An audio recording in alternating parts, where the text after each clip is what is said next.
Di awal film, kita langsung diperlihatkan seorang wanita cantik bernama Iris yang sepertinya sedang mengalami mimpi aneh, namun tak lama dari kamarnya, ia bersiap-siap untuk pergi ke suatu tempat tanpa membawa suaminya.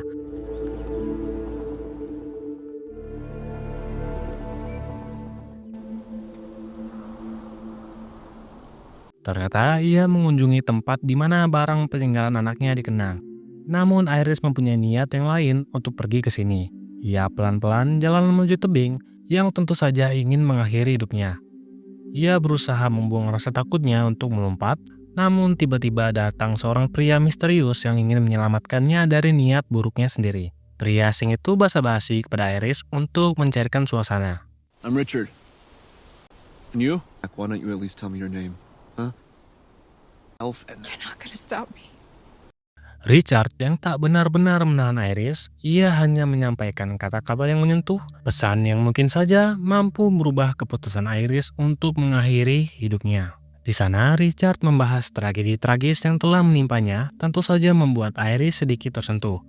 Karena hal itu, Iris berterus terang kepada Richard kenapa ia ingin bunuh diri. Iris yang sudah stres mumet tak tertahankan karena anaknya yang telah meninggal disebabkan kelalaian ia dan suaminya sendiri. Anaknya yang bernama Matteo jatuh tragis dari tebing hanya ingin memetik bunga untuk ibunya. Akhirnya Iris memperkenalkan juga namanya setelah suasananya yang makin membaik. Di sana, Iris tidak jadi bunuh diri karena ia sadar masalahnya yang belum seberapa dengan Richard. Iris. not gonna try to change what you do next. Like I said,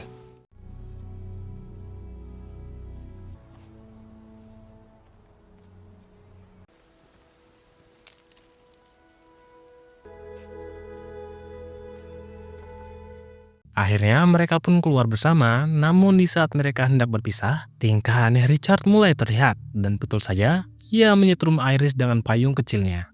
Richard. why do you keep calling me that?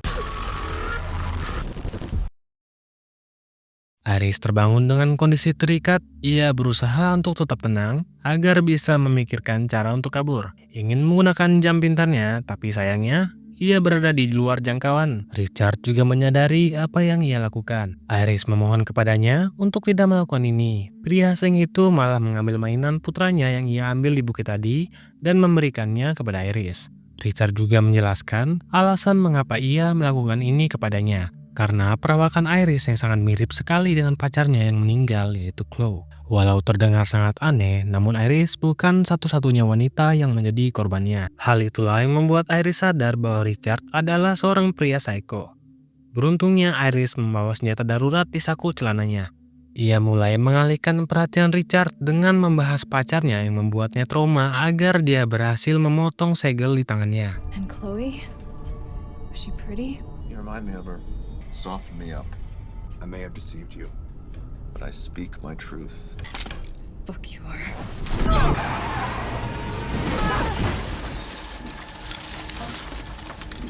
Setelah menabrak pohon, Iris yang berusaha untuk kabur dari Richard hampir terasa sia-sia karena Richard sudah menyuntikannya zat paralitik yang bisa membuatnya lumpuh total secara perlahan. Iris yang sudah panik langsung lari ke arah hutan yang dimana jika ia berlari malah mempercepat reaksi dari racun tersebut. Pelan-pelan motorik halusnya mulai lumpuh hingga ia susah menggerakkan jari-jarinya.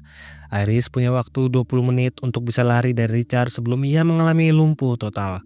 Sedangkan Richard yang hanya berjalan santai untuk mengejarnya. Iris yang mulai kesulitan menggerakkan kaki kanannya akhirnya terjatuh dan tak mampu untuk berjalan lagi. Ia hanya bisa pasrah dan berharap Richard tak bisa menemukannya. Iris yang hampir berhasil, namun semut-semut pohon yang menjengkelkan yang menumpuk di wajahnya membuatnya tak tahan untuk bersuara. Tentu membuat Richard berbalik arah. Iris langsung mengarah ke sungai untuk kabur darinya. Yang ia tak tahu, sungai itu ternyata memiliki arus yang kuat dan dipenuhi bebatuan yang besar. Beruntungnya ia masih selamat dan naik ke darat. Waktunya yang hanya tersisa 1 menit tentu membuatnya semakin kesulitan bergerak, susah berbicara hingga nafas yang sudah tidak beraturan.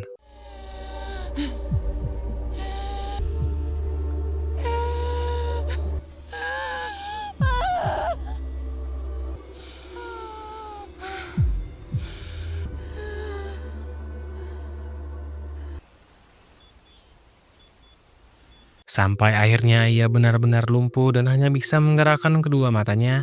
Tiba-tiba terlihat seorang pria tua yang sedang memotong rumput halamannya dengan mobil Rover.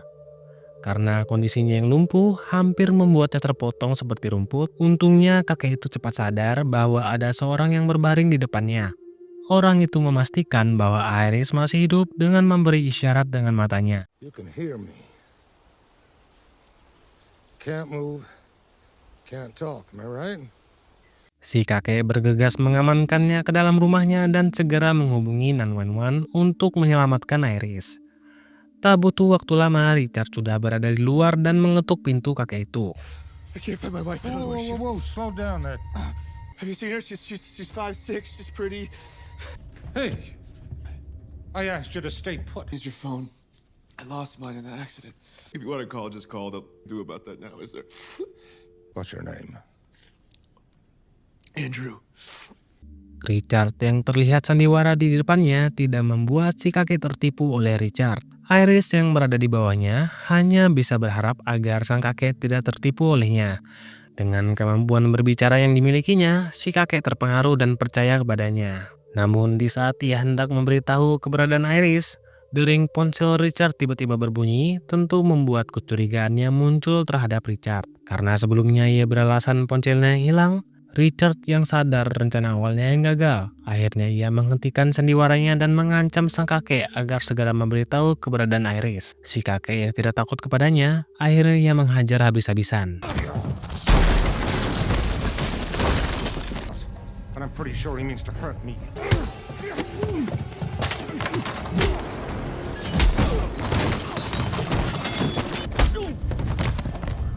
I'll give her another heart attack, wouldn't it? Shut your mouth!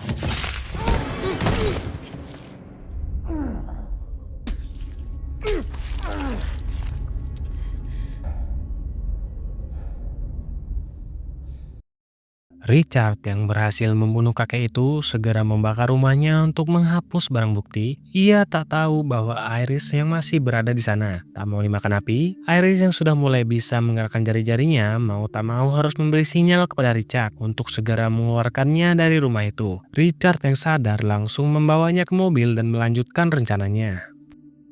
You see what you made me do?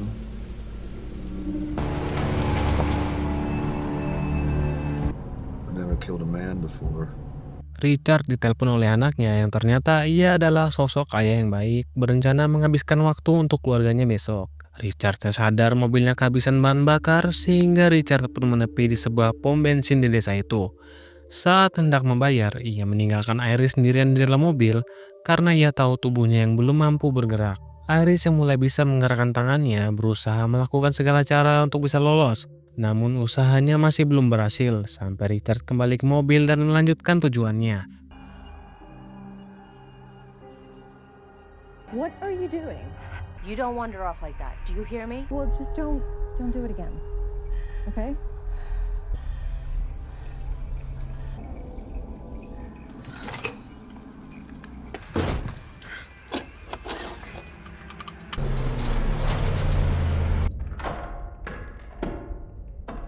Beruntungnya, salah satu petugas polisi yang sedang patroli menemukan mobil mereka di tepi hutan. Karena Richard yang ingin membawa mobilnya yang hancur, di saat Richard diinterogasi, Iris yang pelan-pelan membuka kaca mobil dan mendapatkan perhatian dari petugas itu. Richard terus berbohong agar petugas itu tidak curiga. Petugasnya mendengar suara kecil dari Iris yang meminta tolong. Dan ia melihat segel dan alat suntik di mobilnya. Namun Richard yang duluan mengayunkan tali derek mobil ke kepala petugas malang itu, sehingga ia tak sempat menolong Iris dan meninggal di tempat. Iris yang mulai pasrah karena ia sadar itu adalah kesempatan terakhirnya.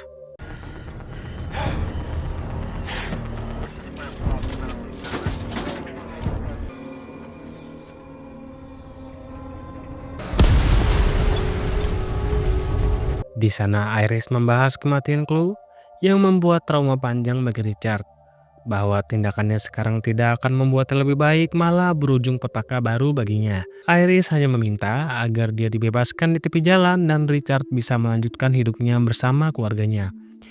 Ia berjanji tidak akan mengatakan apa-apa tentang Richard kepada polisi, dikarenakan ia sendiri tidak tahu nama aslinya dan tempat tinggalnya. Richard yang mulai memikirkan perkataan Iris, tiba-tiba ia kembali ke jiwa psikopatnya. dan merubah tujuan awalnya yang dimana Iris akan dibawa ke cabin untuk menjadi pelampiasan kecil bagi Richard. Richard justru membawa Iris ke sebuah pulau tempat yang sama di saat ia mengeksekusi korban-korban sebelumnya. Sampainya mereka di dermaga, Iris yang tak ingin menunda waktu langsung menusuk paha Richard dengan suntikan yang ia sudah sembunyikan sebelumnya. Namun sayang demi sayang, jarinya yang masih belum kuat untuk mendorong piston suntikan itu, tentu karena di saat otot-ototnya mulai kembali normal, tubuhnya akan mengeluarkan energi besar. Namun tubuhnya yang tidak terkoordinasi. Why didn't you just let me do it? All of this was gonna end anyway. You were meant for me. Bullshit. Iris yang sudah kehabisan harapan karena ia tidak mau kematian yang seperti ini. Richard siap-siap untuk melakukan aksinya, tapi mereka harus menyeberang dulu untuk bisa sampai ke tempat itu. Kemudian saat menyeberangi danau, Iris sempat melihat pisau dan pistol di punggung Richard. Ia yang sudah tahu nasibnya, Iris pun menangis dan teringat oleh putranya. Ia meminta tolong kepada Richard untuk mengambilkan mainan perahu milik Matteo sebagai permintaan terakhirnya. Richard yang menuruti perkataan Iris langsung mengambilkan mainan di saku kirinya. Ternyata itu hanya trik cerdik dari Iris. Ia telah mengambil pisau di punggungnya dan langsung menusuk leher Richard hingga menembus wajahnya. Richard langsung mengambil pistolnya, tak sempat menembak. Iris yang memanfaatkan gravitasi dari ombang-ambing air hingga Richard pun terjatuh dari perahu, berusaha naik kembali, tetapi Iris berhasil menjangkau pistolnya. Tanpa pikir panjang, ia langsung melepas 3 tembakan ke tubuh Richard.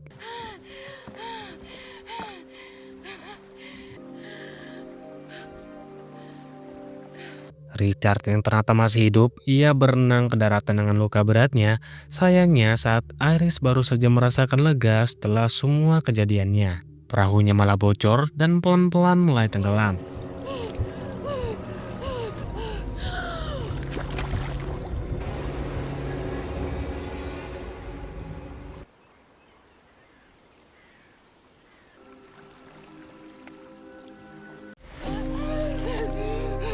Syukurnya, ia berhasil mencapai permukaan dikarenakan tubuhnya yang kembali pulih sepenuhnya. Tak lama kemudian, Iris melihat Richard yang berhasil selamat meski dalam keadaan sekarat.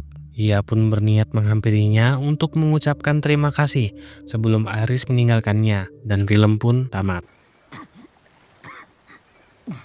Thank you.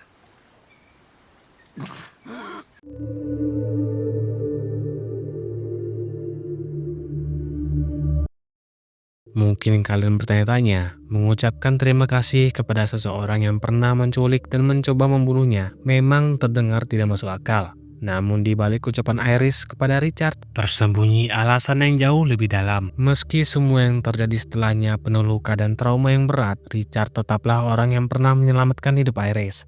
Di saat ia hampir menyerah pada keputusasaan dan berniat mengakhiri hidupnya. Namun hal inilah yang membuatnya sadar betapa besar harapannya untuk hidup. Setelah ia berusaha meloloskan diri dalam keadaan lumpuh, ada beberapa pesan singkat yang bisa kita ambil dari film ini. Bahwa pentingnya menghargai hidup bahkan dalam kondisi putus asa sekalipun. Saya Iza, sampai ketemu lagi di lain waktu.